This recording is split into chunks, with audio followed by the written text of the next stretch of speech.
Welcome to Life in Red. Continuing to meet my fellow Unsinkable community champions. And Barbie, it's so nice to meet you. I know you're kind of new to it's been a couple months now, has it? Yeah. So yeah, I'm kind of new, but yeah, feeling the yeah, water. well, it's very nice to finally meet you. We connected over a Zoom, and I think once we, even though it was very kind of, we had like 2 minutes or whatever to share our stories, we both kind of connected instantly on what we were both saying. So it's just a pleasure to welcome you. Yeah, thank you. So you are a mental health advocate, and before we get into your mental health story, you're also an anti-aging coach. And I'm just kind of curious what that is.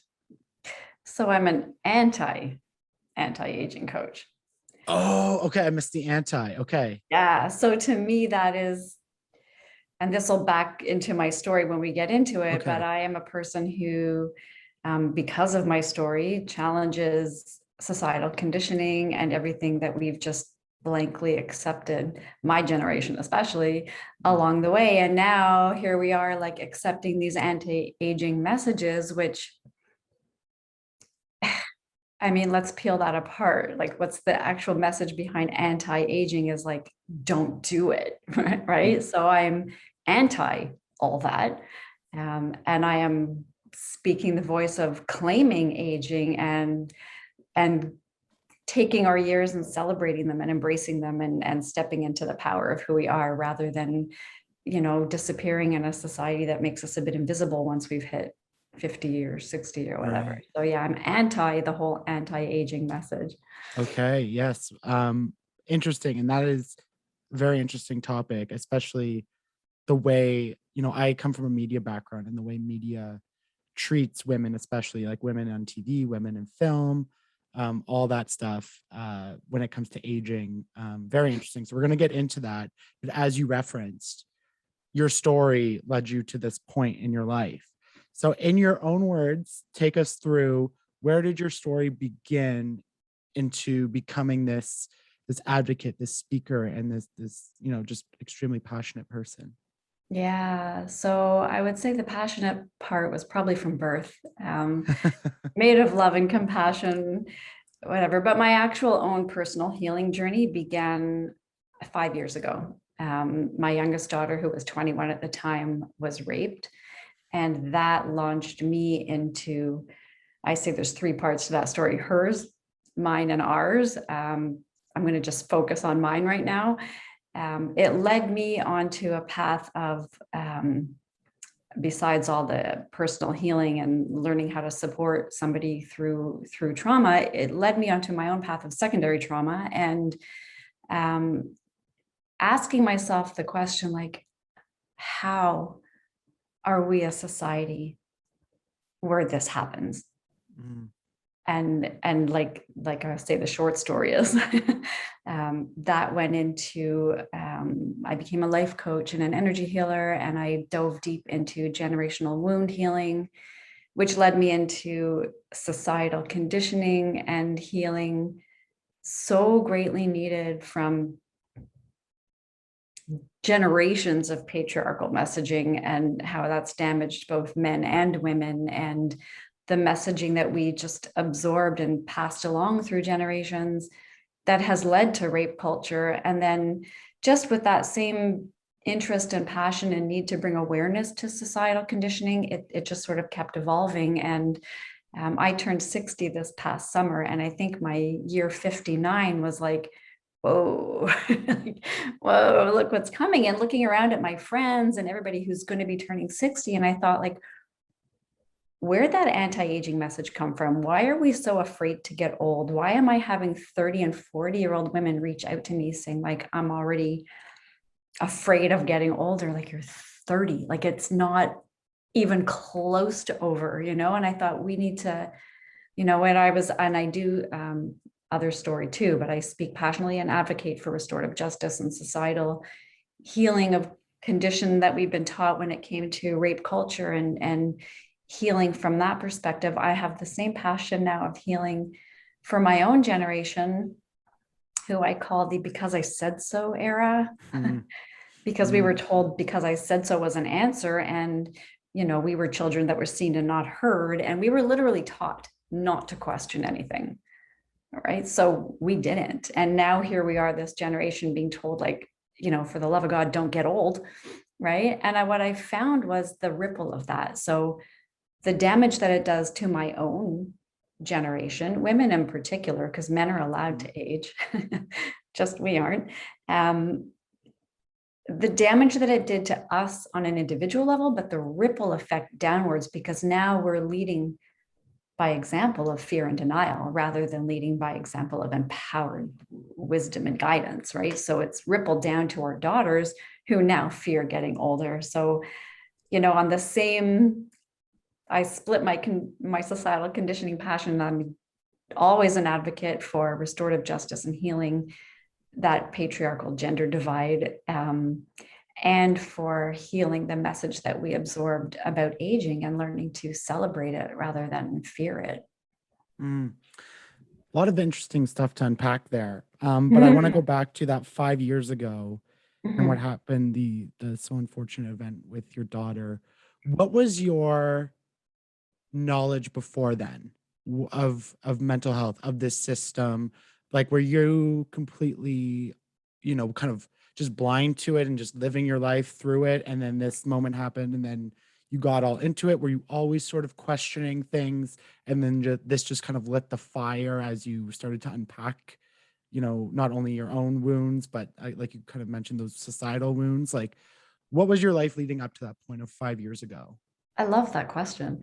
Yeah, no one's gone that question. I love that. So I would say I've always been a highly compassionate person. I've always held space and compassion to people's stories, and, had an awareness of, the mental health industry and everything. But, we hear lines and we just sort of hear the lines, but I don't think it was until I was impacted personally that the lines took on a whole new meaning. And, like all the, for me, the awareness of what's called secondary trauma that people don't know a lot about, which is really the trauma of witnessing someone you love suffer through trauma. So the trauma that I experienced watching my daughter struggle to choose to exist or not was like beyond what I could manage. And I come back to sometimes that analogy. I don't know if you've ever heard that analogy of the woman who holds the car up so her baby won't get squished under it. Like, you find the strength, but while I was holding the car up, I was sinking, and ended up getting help for myself, which is another, societal thing for women, that I always was the strong one, the one who could stand up, brush it off, take care of it, deal with it, whatever. And like, until I couldn't. And then the idea of like mental health and all those things that we hear about, taking care of you and self-care, like it took on a whole new meaning for me. And I offer it in my work today. Like, what does it actually mean to take care of yourself, and why it's so important, and how that ripples downward? Because I like that you asked about my own wounding, like witnessing my daughter's reaction to my responses was like a window to my own wounding. And that opened my whole healing journey. Right. We, as a woman, and as a mother, and I think back to conversations I've had in this podcast with mothers, you are often viewed as the binding factor of the family, right? You're supposed to be the strong figurehead. I mean, if we're looking back at those traditional societal values, the man goes to work and makes the money, and the woman and the mother holds together the family. You're meant to bear the brunt of the kids, of your husband's struggles as well. And I often think back to my own mom, and I'm like, where was the time to look after yourself as not only a mother, but as a woman and as an individual? And to hear you talk about, sinking, and then having your daughter like look back at what you were going through. I mean, that just must like that. I don't really have a word or words to that. Just really, really hits me. It was, I think women are taught or were taught, my generation for sure was taught like that, exactly what you said. We are the glue, we hold it up. Like my mother and grandmother, they were taught, it's all please your man. It's all about the man. And Mhm. if my generation wasn't as adamantly like please the man, we were still there. We weren't all working yet. We weren't all right. We were still like, it was still the man did this and the kids and those of us that were at home moms, we did hold the fort together. But I work with many women today in my age group who now the kids have grown and moved out and they're like lost. Right. Right. Because, and I remember this myself. I remember standing in my kitchen that first night. I was now not with my ex anymore. The kids had all, and I stood there thinking, like, now what? Right. And Mhm. many of the women that I work with are in that space. And, you know, you can't, you have to refill your cup. You have to refill your cup because we give, and we do it from an absolute place of love. Like I wouldn't have changed that for a minute. I will still give to my kids like in a heartbeat, but I need to take time to refill me because if I'm depleted, I don't have nothing to give. Right. Right. And there's a whole lot of women out there that are just like depleted from giving forever and not receiving back. I think it was slightly different when my daughter came back home to me. So after that, it was just her and I in the house. She was my youngest. The other two were already out. I wasn't with my ex anymore. And it was just, we literally created this cocoon in our space. It was just this very healing environment.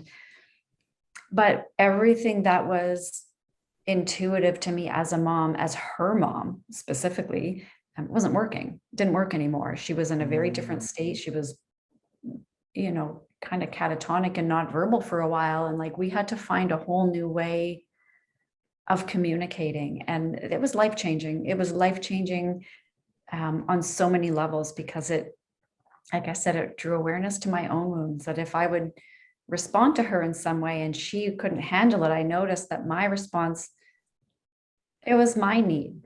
It wasn't necessarily her need. And then I had to look into like, why am I responding to her pushback?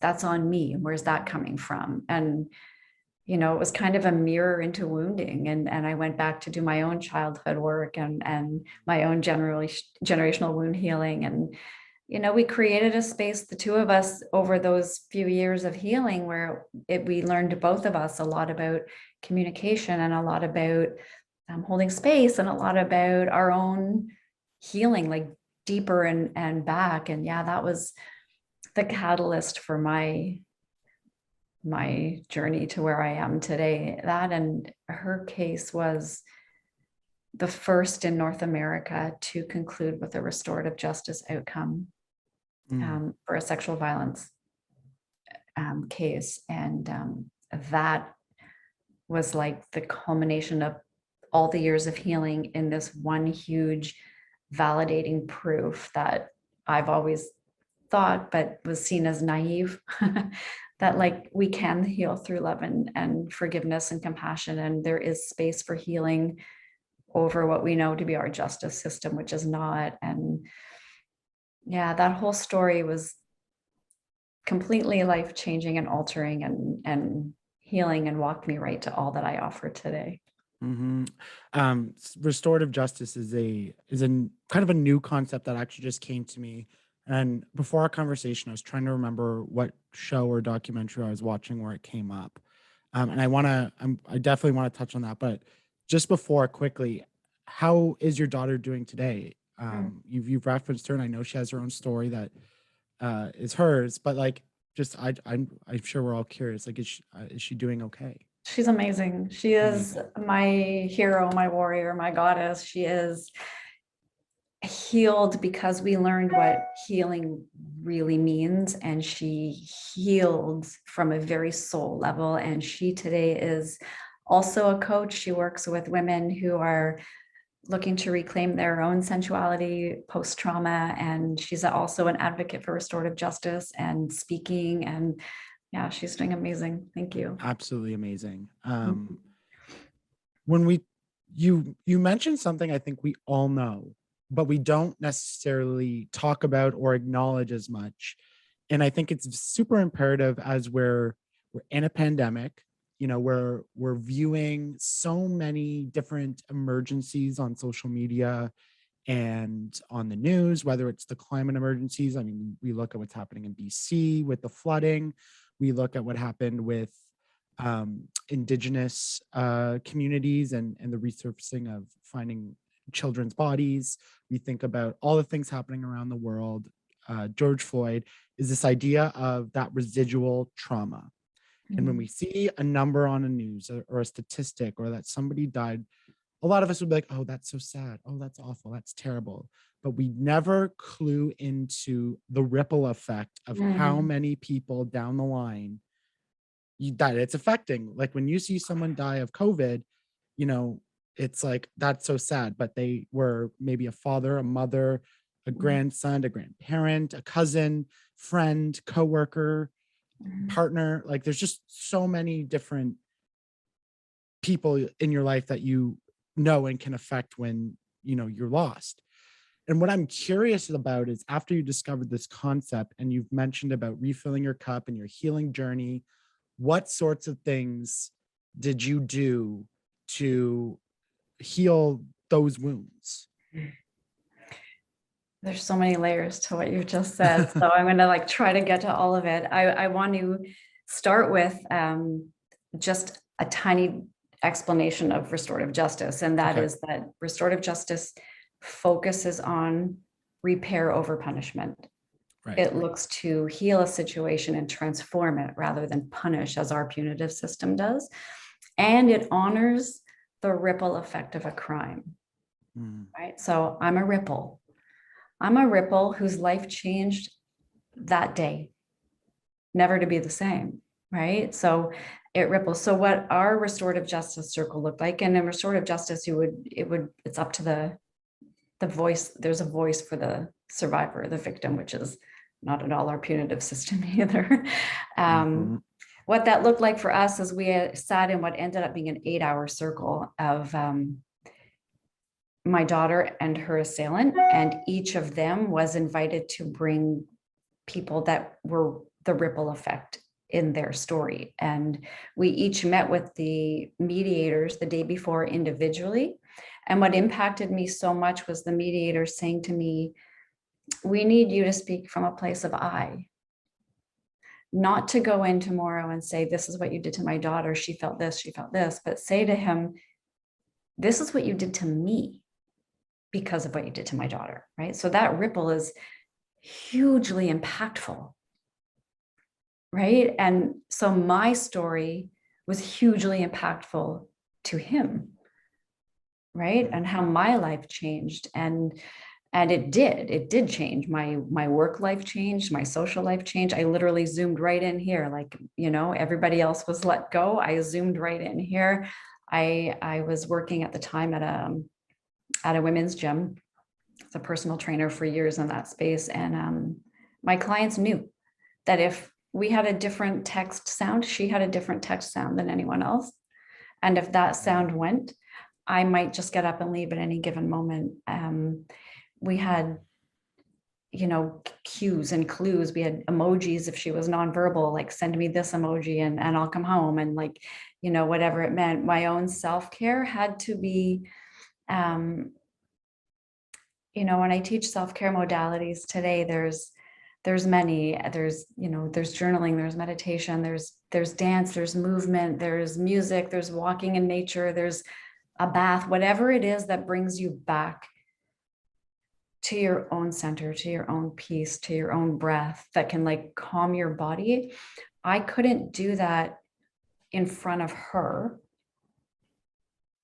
which was a bit of a head, like a bit of a, it was a bit confusing. I couldn't show my trauma in front of her because she couldn't handle my trauma at that time.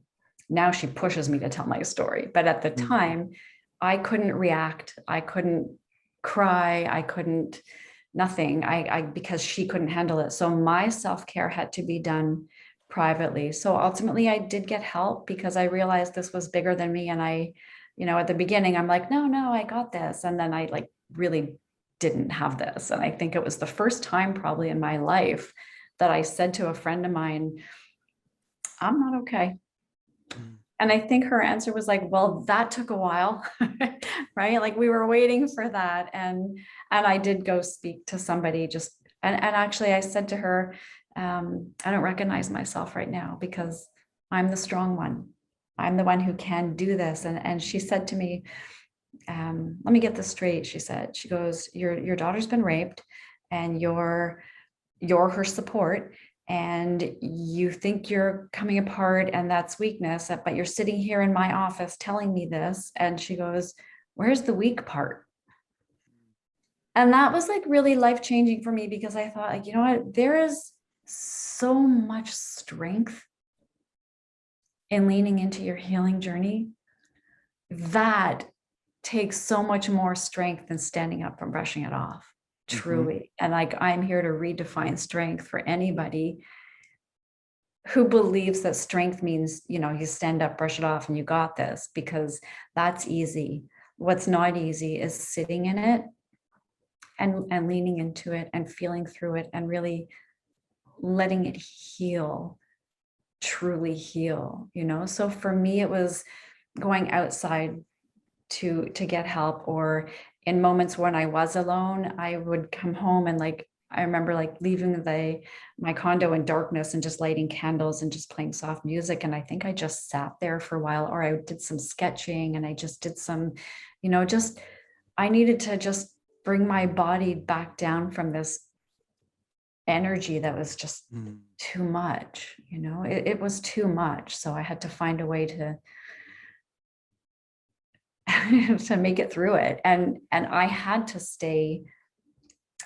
keep it together, because if I didn't, she'd go down too. And that couldn't happen. Right. But I bet that pressure, like that would just be almost insurmountable. Obviously it was surmountable, but you know, the feeling of uncertainty and will this get better? Like that's a lot to take on, especially when you have to do it more privately. Yeah, it was a lot, not gonna lie. It was a lot. And I think the thing with secondary trauma, and I don't know if any of your listeners have experienced it, and I'm going to give this as a big permission giver, it's there's guilt in it. You know, you feel guilty that, you know, you shouldn't be having, you can't claim trauma when somebody else is the one who's experienced the action. And it's not true.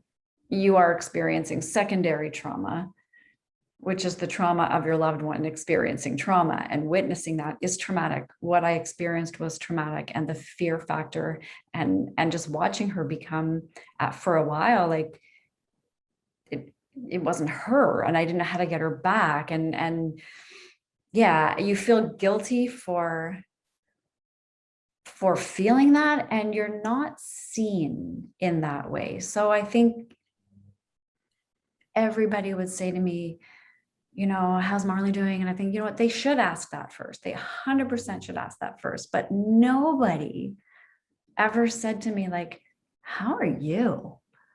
Right. Right. And I'm like, not okay. Right. Like, you're not, it's not a seen thing, because you're not the one who suffered the trauma. So it's a very lonely, scary space to be in, with not a lot of information out there, which is why I offer everything I do today, because I know there's moms or any allies or people that are supporting, you know, support for the supporter, because it's a very real need. Like just an incredible point. I really hope people sit with that and really think about it, because it's absolutely true. 100% true. So restorative justice, I'm glad that you explained it. My introduction, and again, I can't remember the movie or documentary, but it was a gentleman who was in kind of a gang fight and then got stabbed. And then they met with kind of everyone who was there in that circle you were talking about. And I think this idea of restorative justice is not explored, but the way you described it is so profound, especially for sexual violence, because like you said, and like we all know, the criminal justice system is not forgiving to survivors. You are questioned, you are gaslighted, you are put on a spot of constantly reliving and trying to prove your your trauma, your assaults. And that's why you see now most people don't even go to the police and Yeah. go for charges. They just share it on social media and then let the community do its work. So for those who aren't familiar with it, I know you don't have to go into specifics of your general case, but that experience, what was sort of the things happening? I know you touched a little bit on it, but just for people who really don't know what it's like to go through that. Yeah, thank you. This is something that I definitely speak to bring awareness to. And for a while, my daughter and I had started a nonprofit after our restorative justice circle, to bring awareness to restorative justice, because we did do the whole prelim trial thing. And it was, like you said, like super ugly and re-traumatizing. And, you know, there's really, like, to me, there's never a reason why the victim should be questioned. She's a victim, but whatever. That's what our system is. And restorative justice is actually in the Canadian Bill of Rights, but no one seems to know that. And my daughter pushed to have this outcome, and she was given a lot of pushback. Like, the court system didn't want it, the judge didn't want it, and she pushed for it. Because of a belief that I share with her. My belief is that everyone has a story, right? Nobody's born a bad person, right? We have a story. So what took you to do this ugly thing, right? And restorative justice focuses on healing that rather than punishing. So to me, our punitive system is a constant cycle of repeated hurt people, nothing changes. They go to prison or don't, and they either sit there and get angrier, and they come out and they can't get a job, and they can't, like, their life is, and it happens again, and they go back in, and it's just this constant repeat. Restorative justice, so in our case, what that meant was he was mandated to therapy. He did about 8 months, I think, but our circle wasn't going to happen until his therapist felt he was ready for the circle to happen. And he did consent courses, and he did, like, whatever he had to take. And when his therapist felt he was ready, we sat in this circle, which again ended up being about 8 hours. And what it looked like was there was 2 mediators who led the circle with one question, and then they stepped out, and that one question kept us going for 8 hours. And the question was, what brings you here today? And then there was a talking piece, and whoever had the talking piece was the only one speaking, and it went around the circle. So he was the last one to speak. Now, remember, we were there for about 8 hours. It was several hours in before he got to speak. And my older daughter spoke first. She was there. My oldest daughter, she spoke first for about 45 minutes. Then my daughter, who was the survivor, she spoke for probably an hour or more.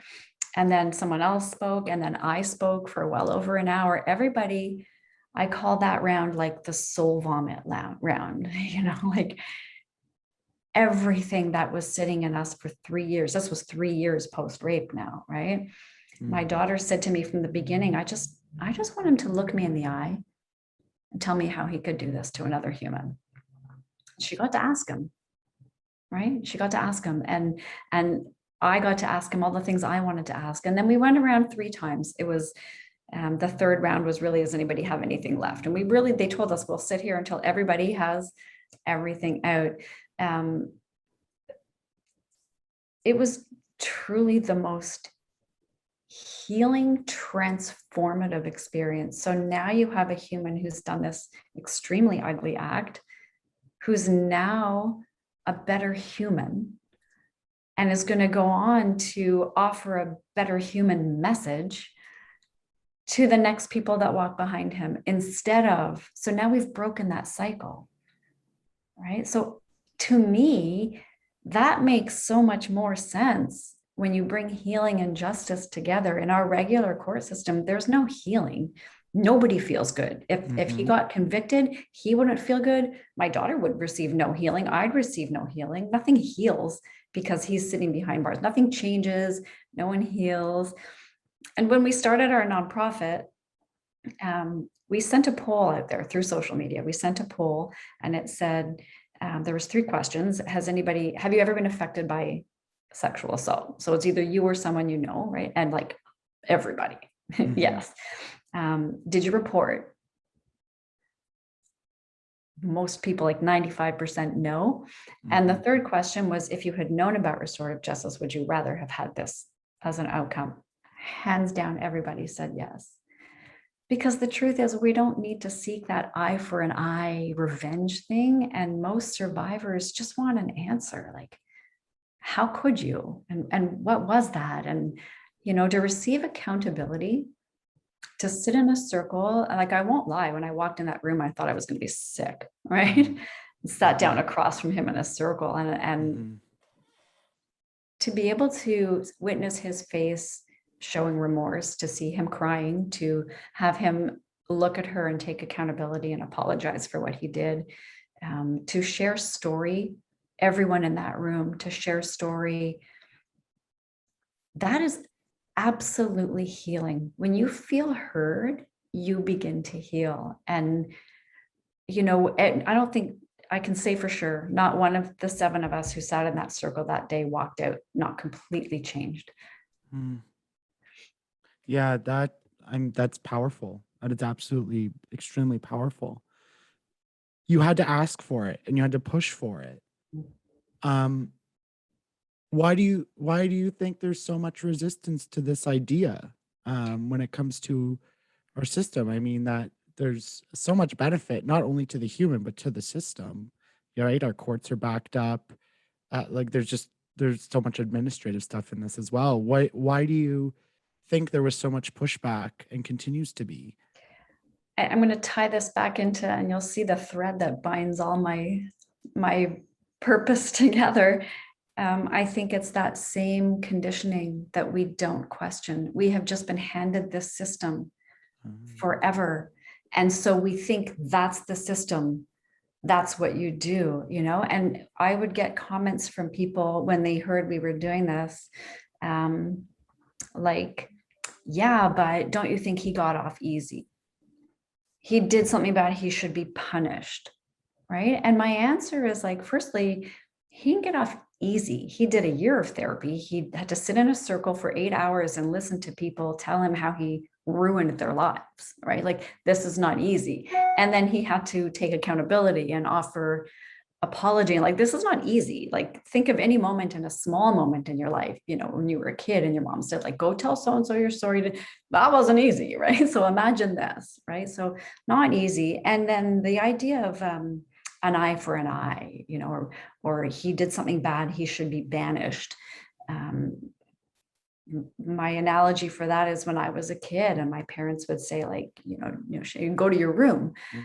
And I'd like sit in my room and I'd get pissed off and like I'd come out and nothing changed, right? There was no lesson to be learned. It was just like I got banished and then I wasn't banished, right? Mm.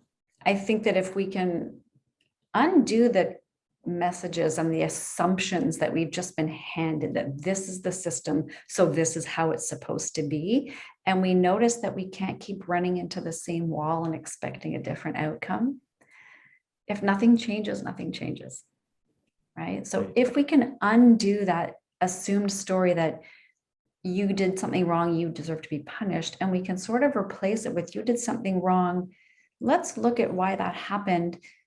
Let's heal that wound of yours so that you don't do that again. Let's offer you a better alternative than what that was. And let's transform that human into a better person. So now you've got change. Now you've changed something. And instead of, repeated cycles, I think it's just that we are so stuck with messages and stories and methods that we've been handed for generations without question. And I think, like I would say, the answers to me are always in questions. We need to start Mm. questioning things that have always been just accepted normatives and and start picking them apart, you know? And I think I received that message for myself when, you know, freshly post rape, when I started hearing comments that never bothered me before, you know, like suddenly patriarchy was everywhere, right? And like comments like, boys will be boys. And I Mm. thought, how many times have I said it? How many times have I heard it and laughed it off? Oh, boys will be boys. I had a son. I have a son. He was little, and we'd go, oh, boys will be boys. And Mhm. then, you know, there's my daughter, like post rape, and I'm thinking, what the fuck? You don't get a blank excuse just because you have a penis. Like, you're accountable, Mhm. dude. Like, boys won't just be boys. Boys will be whatever we teach our boys to be, right? You don't just have an excuse. And I started hearing all these sayings like that, or assumptions that we were given. And the same goes for our punitive system. We were just handed it, so we accepted it. It's not working. Yeah. And Not then, only, I was going to go yeah, ahead. I say in a restorative justice setting, we created change. I can tell you, and you know, it's not for everybody. I get that. And it's not for, you know, it's not for every case either, right? But in our case, Mhm. I can tell you without any doubt in my mind, like 100%, this man is changed. And he's potentially going to go on to like maybe work with young men one day and offer them a better way. And like he'll be a better dad one day than he would have been, you know, if we had put him behind bars. Like, this is transformative. This is how we make change. If we want the world to be a better place, we need to be the change we want, right? Right. Yeah. I'm glad you kind of mentioned that it's not every case, but a lot of things can be fixed Yes. this way. Because one of my questions was going to be how much of this is, mandated? Like, do they have to participate? Um, I'm sure a lot of people would be moved to participate, but it is an unfortunate reality with some mental illnesses that people just lack remorse and empathy. Maybe they, for whatever reason. Um, so I'm glad you kind of mentioned that, because that, like, what would happen if So that I think just that's important to know, is that if you are a victim of a crime and you go to report it, and the police are going to say to you two choices: do you want to press charges or do you not want to press charges? People should know there's a third choice if they want it. You can say, I want to have a restorative justice outcome. mm, No one knows that, but it's actually in our Bill of Rights already. No one knows that. And even the judicial system and the lawyers, either they know it and they don't say it, or they don't even know it. So we found that out. It's in the Bill of Rights. So you have a choice. You can press charges if you want to. You can let the whole thing go if you want to, or you can ask for a restorative justice outcome, which is actually what's going to bring you inner peace and healing. And again, not for everybody and not for every situation. You know, if this was, wasn't our case, but if this was a man who was, a sociopathic serial, but, like, okay, it's not right, going to help. It's, but in our case, right. it 100% did. And, you know, making change to me, undoing those messages that we've been handed, and that's the thread that binds all of what I Mhm. do. It all comes back to the messages we've all been handed, and undoing it and questioning it, because whether it's boys will be boys or anti-aging, like, these are things that we don't have to just, I have friends that'll say to me, well, Barbie, that's just the way it is. Mhm, No, but mhm. it's not. Like, it's not. We were taught that, but it doesn't have to be just the way it is, especially if it doesn't make sense. Right. That's that's what we get all the time. And that's something I love about, as rambunctious as Generation Z can be. One thing I do admire about them is that they are questioning pretty much every assumption we've ever made. They're growing Yeah. up in a time where that, whether from gender, from sexuality to climate to pronouns to rate, like whatever it is, they're questioning it, and they're not Yeah. just accepting that, well, it is what it is, that's the way the world works. But the way the world works is it makes it extremely difficult to change some of these systems. um and It, that makes it very disheartening to get involved. so I've been called naive many times in my life. Mm. Um, I actually say it was our circle that proved to me that I'm not. Right? Like, because I saw in the ugliest moment, we healed through love and compassion. So I'm not crazy. Well, maybe I am, but I'm not in that moment, right? But I think that, yes, it is super hard to make change, but I think that, like, I'm not going to stop spreading that awareness, and I'm not going to stop sharing that message, because if each day or each week or each month I can impact one person, or change a mindset. Like I've said to people, like, I'll talk of restorative justice, and then they'll say, I don't know, you gave me something to think about. Well, beautiful, beautiful. And then you're going to go home, and over your dinner conversation last night, you're going to say, hey, that night you're just like, hey, I had this really interesting conversation. I don't know how I feel about it, and now you've impacted all those people who are going to go, right? And slowly, slowly, we ripple outwards. We ripple Yeah. outwards. We ripple outwards. And you know what? I think, will I see the change in my lifetime? No, but I'm planting seeds, and I'm setting the groundwork for my children and my grandchildren. And I hope that my grandchildren will, keep watering the seeds I plant, and we keep going, right? We've come far. We have. My grandmother wasn't living the life I live, right? So we've come far, but we're not there yet. And I love it. The thing I want to say too about that Gen Z mentality, and I love it. I want to comment on my own generation for that, and just the message I have for my generation, for the Gen Zs, is you can't be the parent who worked really hard to raise a strong and independent, open-minded child, and then judge the child for all that they're doing, because we taught them that, because we wanted a better world. And we didn't want our parents telling us we were wrong, because they did. Every generation does, right? Let them be. They're taking the torch and they're flying with it, and learn and be open. And you spoke of pronouns and genders. Like, I've learned tons, because I have 2 of 3 kids that live. I have one daughter who came out during the pandemic as lesbian. I have one daughter who lives a very alternative lifestyle and a hippie commune in BC. And and I'm learning. I'm learning, and I'm open, and I'm fascinated. And if I'm not sure of the whole pronoun thing, I'm going to ask. And if I'm not sure, like in a setting like ours, I'm going to give myself a disclaimer flat out and say, I think everybody should be able to be whoever the fuck they want to be. And if I say anything right now that is offensive, it's not my intent, because I celebrate you fully, and I'm open to learning. And I think that's a problem for a lot of my generation, that we're like, we raised these strong, independent kids, and now they're out there doing it. And we're like, whoa, what are you doing? That's not, you can't have both. I love you mentioned the ripple effect, because it goes both ways. That, yeah, it affects us traumatically, but it also, in spreading the message, and I think we can both relate to that with the mental health work, right? If you change one person's life and the work that you do, that's totally enough for me, because then the next time, the next time, the next time. And that you mentioned, even myself, like I'm learning. That's why I started this podcast, because I don't understand the world. I don't claim to be an expert in anything. I want to talk to people who live these lives, these stories, these experiences, and have an intimate conversation about it, where it's open and non-judgmental, and we can really talk about things, and I can learn from it, and I can hopefully help other people learn from it just by listening in.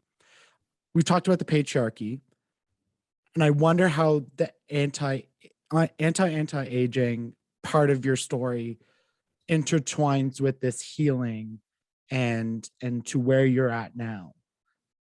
Yeah, I love that question too. It walked me to, I did a lot of work on my own generational wound healing. I worked with a beautiful Indigenous grandmother who took me on this gorgeous journey through my ancestral lineage, and very cool experience. And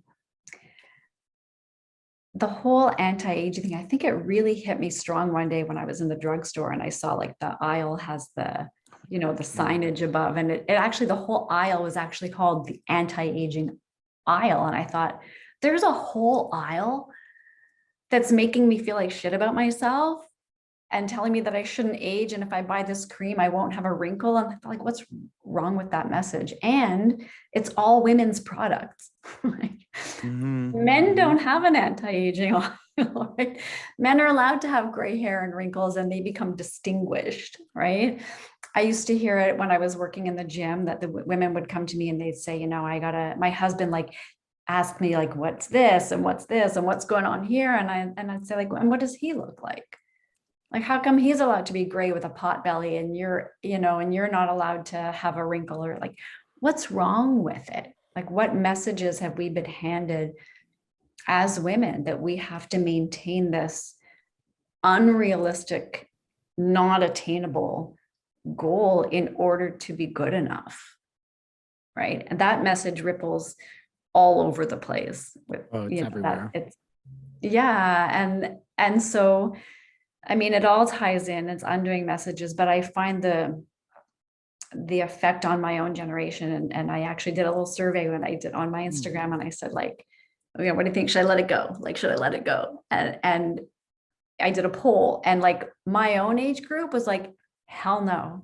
And everybody like 30 and down was like, yes, do it. Yes, do it. And I thought, wow, that's super interesting because what I came to find in everything I'm doing is that archetype of the wise woman elder is missing. She's missing in our society. And, you know, I started out by saying I'm claiming her back and it didn't reach as far as when I changed the wording to anti-aging, which touches everybody. But in effect, it's the same thing. Our society is missing the wise woman archetype.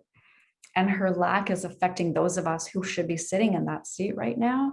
And it's impacting our daughters that walk behind us because they don't have that wise woman to follow, to embody, you know, to have embodied example by. And so I claim her back. I claim my seat as wise woman, and with pride and celebration, and knowing that it's not over for me. It's a whole new beginning, right? It's nothing to be feared. And there's nothing wrong with my wrinkles and my gray. And, you know, so claiming her back, I think that if we claim back the archetype of the wise woman, it ripples very far. It ripples outwards to my own generation. It ripples down to those that follow us.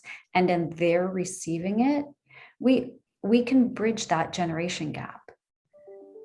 We can bridge that gap where like the younger people are rolling their eyes at the older people and the older people are shaking their head at the younger people, because now we're working together, learning from each other. I can hand you, you know, I can give you a good example of that this year when I've been diving deeply into my coaching work online, and online for me is like claiming my age on that. Like it's not and I worked in a gym for 20 years. Like I work on a computer. So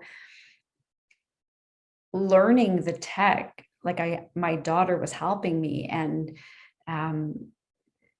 you know, there's like that baton that you can pass back and forth. I have years, 40 something years of wisdom of running a business that I can offer, but I can't offer it in a virtual setting because it doesn't work. I have file cabinets and files and like, you know, but I have the wisdom of running a business.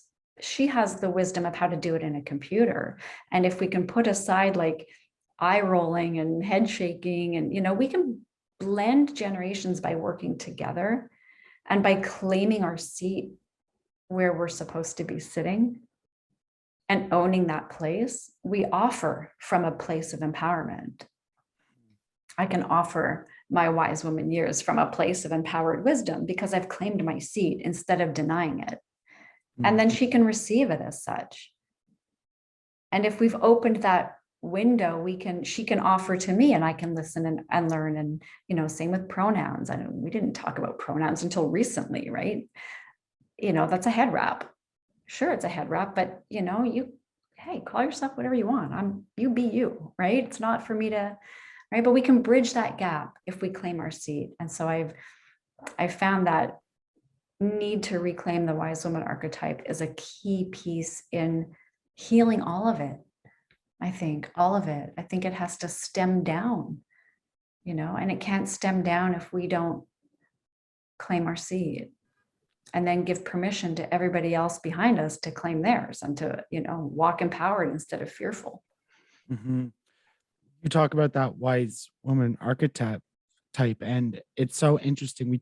I talk a lot about representation and how much that matters in all sorts of different settings, whether it be the LGBTQ plus community, the Black community, Asian community, whatever it is. Representation matters. And when I think about what you're saying on this wise woman, older elder woman, we see that represented maybe in indigenous cultures and media, in Eastern cultures and media. We don't see it in white culture, basically in our Western white society. That's not a thing. And it makes me think of this sick idea that I've seen online. And you mentioned about men and aging, right? Like a lot of people find the 40-year-old man like very sexy and distinguished and experienced. But it really reminds me of all these. I've seen a lot of women say that when they were 15, 16, 17, 18, very young, minors, they were sexualized, hit on, they were catcalled. And then once they hit 20, 21, 22, a lot of it didn't all go away, of course, but a lot of it went away. Mhm. And it's that idea of the patriarchy that we almost coveted like, I don't know if it's around virginity or innocence or what it is ingrained in it.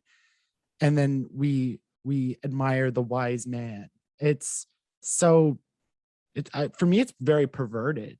Mm. And where is she represented in, if you look at movies and you look at like, Yeah. where is the older woman? You don't see the older woman. You don't see very seldom. Like, do you see the older? In fact, I don't know if you've been seeing recently, like Sarah Jessica Parker took some slack because they're doing a redo of Sex and the City. And somebody was commenting, like people commenting that she's like wrinkled and like, normally if it wasn't her show, they probably would have replaced her with a young actress now to do the Sex and the City part 2. But because the older women's not represented, like where is she? Where is she when you're looking at representation? The only time you don't see, even in an anti-aging ad, the woman who's telling you to buy this cream is like this 30-year-old perfect skinned, where's the older woman with the wrinkles? Like, ask me to do the end, or I buy the product because I'm celebrating my skin, because it is changing. It is changing. That's just a thing. So I'm not going to deny it. I'm going to like nurture what it is. But the representation we don't have, and it's the same as, like you said, like the LGBTQ or Black, you hear of little kids who are seeking some kind of representation. And it's the same for older women. There's nothing that tells us it's okay to be us. Right? Or if it's an older woman, it's Jennifer Lopez, it's Jennifer Aniston. Yeah. Where they almost defy this process. Yeah. And I think that would put a lot of pressure on, I think about women I know, my mom, like the joke on their birthday. It's like, oh, it's my 20th anniversary of my 30th birthday, right? That almost you hit 30, that you have no value anymore in certain cases. And if you're not looking like Jennifer Lopez or Jennifer Aniston, that you are doing something wrong. Right. And like you have no more value. And I think that. And I did that for years. Like people who know me well, like when I first claimed this title of anti-aging, they were like sending me messages because I was the one who was 21 for years. We used to joke that like Barbie's been 21 for well over 21 years, right? Until I stopped to think about like, why was I saying that? Like, because society's told me that I don't want to get older. And then like, why not? It's actually a privilege. It's a privilege to get older. Like, what's the alternative, right? You can't, I posted this before, like you can't hope to live a long life and also not get older. It's a privilege that many don't get to have, right? And, that should be so celebrated and honored. And, I have lots of experience. There's like very little I haven't experienced, right? Like, there's wisdom in that. I am happy to answer questions to younger people, or to, like, I should claim that space, right? And my wrinkles or gray hair don't make me of less value. I still have the same experience and the same wisdom and the same loving arms to hold you in and whatever, it's not, it needs to be undone. Like, so many messages have been so Mhm. damaging. Yeah. When we talk For about years. patriarchal messages, like, it's not just damaged women, it's damaged the guys too, so many messages. Yeah, I think of even in dating culture and older men going for younger women because that's what we're supposed to want, right? Like I mean, that's just one example, but it does affect us all, and that's a message you and I share, that the patriarchy hurts men too. Yeah. It upholds a few men who make a lot of money and have a lot of power, but for the majority of us, Yeah. it hurts us, and it hurts us a lot. And when we look at rape culture, you have a whole gender of people who have been told not to show emotion, not to cry, not to, like, it's not okay to do any of it. So all of it's pent up, all of it's pent up, all of it's pent up. Where do you think it all comes from? It's, it's bad messaging gone really bad, right? Like, why are little boys given messages like man up? What does that mean? You can't cry or you're not a real man? Or this was a good one for me. when I realized, like, boys will call each other, well, don't be a pussy. Okay, so that disses the guy because that's making him, like, act like a girl, which means what to the girl? Mhm. Well, it's not good to be a girl, right? Because otherwise guys wouldn't be so fearful of being told they are one, right? So everyone's damaged by that comment, everyone. And we just hear it so many times that we don't think about it, but it's going deeper, it's Mhm. going deeper, it's going deeper. Without giving away all your secrets, because we'd love for people to contact you if they have more questions or need advice, what are sorts of things that, especially women can do to not only change the conversation systemically, like the way it is, but also for themselves to rearrange the pattern of thought around aging and everything? Sorry, my phone. That's okay. It happens. Yeah, that's a good one. I would say, like, my biggest comment would be the answers and questions. So all the things that you just assumed were the way it's supposed to be, like my friend will say to me, it's just the way it is, Barbie. Ask yourself, is it though? Like, why is it just that way? Why is it that we should inject something in our face and do whatever? It's like, why? That doesn't, what's the why behind it?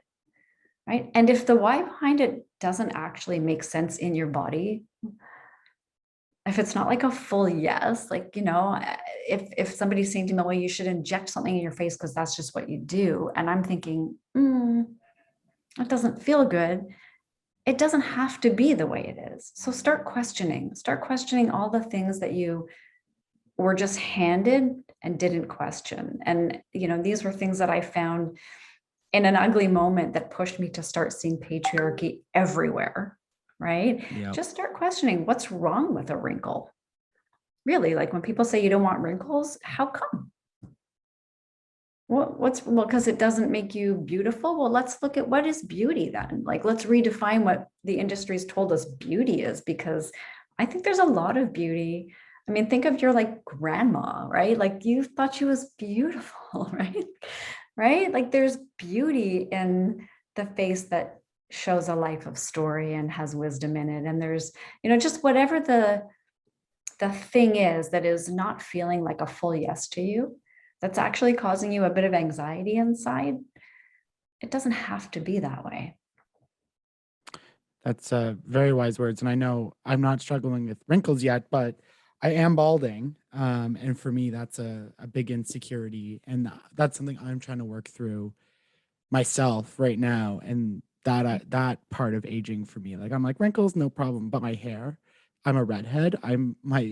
my life in red. My Instagram handle is Big Red Ryan. Like my red hair is my identifying feature, and I'm Yeah. gonna lose it. Nah, Yeah, you got the still mustache. here. And there's fire in a red-headed person, so it's always with you. But again, I would say to you, like the balding thing, like, why is it not okay? Like, what's wrong with it, really, when you come right down to it? Like a wrinkle, like we've been told you don't want to go bald, you don't want to get old, you don't want to get wrinkles. Why not? Actually, why not? What's actually wrong with it? Mhm. This has been a super fascinating conversation, and I feel like we could talk for probably hours. I think Like so. I get that energy. It's just there's so much there, and there's so much I probably could have asked that I didn't. But we'll have to do it again sometime. But I don't Yeah, want to keep you definitely. forever. If people want to, I know you do Instagram lives a lot. You offer a lot of amazing content. Where do they find you? How can they get in touch if they need to? Yeah, thank you. Yes, through Instagram for sure. It's underscore Barbie Liss. I have a website, barbieliss.com. You can email me. It's Barbie@barbieliss.com. I'm on Facebook. I love to have the conversation. So definitely, if anyone feels called to coaching or just a conversation, like please feel free to reach out. I'm always here for it. Perfect.